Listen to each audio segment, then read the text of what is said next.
sa kaamigo pag ang iyang handong na edukasyon. Mga kamansabi dapat natin sobrang si Melchor, si Amigo Melchor. Espesyal gid nga ang bisita natin. Kaya, despite his disability, hindi siya kakita. Pero mga kamags, 15 years na siya na isa ka-teacher. Diba? So, Melchor, grabe. First of all, makalanay. Grabe, 15 years as a teacher. With your case pa nga hindi ka kakita. So, paano mo naging obra 15 years teaching other kids also? Yes. So this, should I call it vocation? Because in itself, I am a product of education, being a blind person, especially special education.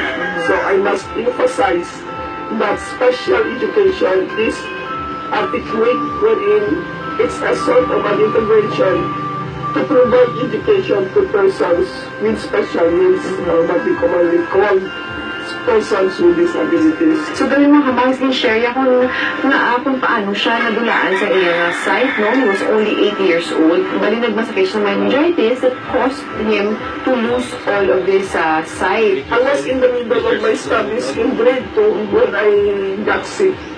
So, I was forced to stop my studies as in grade 2 because of that illness. Pero amazed ko yung kamags na after na share sa inang story, doon ka right away lang, doon yung bato na dayon na nabulag na siya. Naman ang local light sa impact sa akin, it made lighter rin sa suporta pagka pamilya ko, suporta sa pamilya ko. My family was there to extend my support. Plus the fact that the society in itself is very conducive or friendly. You were open. Yes. So, binuwag yung bato niya ang iyang kasablagan and then that didn't stop him from learning, no? From magpadayong sa iyang kabuhi. So, nag-eskwela siya sa isa ka-regular school, sa elementary.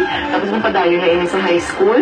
Kaga nag-eskwela pag siya sa college. When I graduated from University of Lagos Occidental, Nicoletos, taking a Bachelor of Science in Psychology, I graduated cum laude. Wow!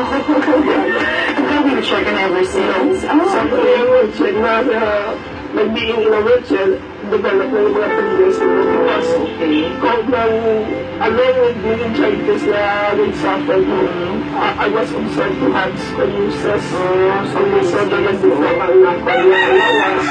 And then later, I developed difficulty in movements, especially walking. So, I resorted to wheelchair. Ano mga challenges sa isa ka-blind teacher teaching another blind person? Another one challenge is being a blind itself, myself. So, ang question that is how to cope with that situation. So, with the use of mga technologies, it made easier para sa akin naman communicate. So hindi sa'yo, di ba, teach ka? Anong mga subjects mo mga gina-teach din? So, teach ko naman sa mga blind students, I am teaching them how to use the computer. The computer? Yes. Okay. So, come to think of it, kung magsinig ang computer, hindi imposible.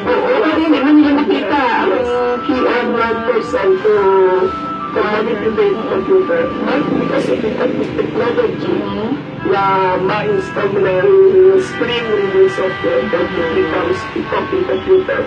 Ang mga kamags ba pa nandun ka bala sa mga magkakabasahan mo sa Facebook, sa newspaper, o magkakita mo sa mga kapamilya nato nga nagapili sa nga laway nga dala, no? Si Amigo Melchor ganyan hindi kakita, pero look what he has done.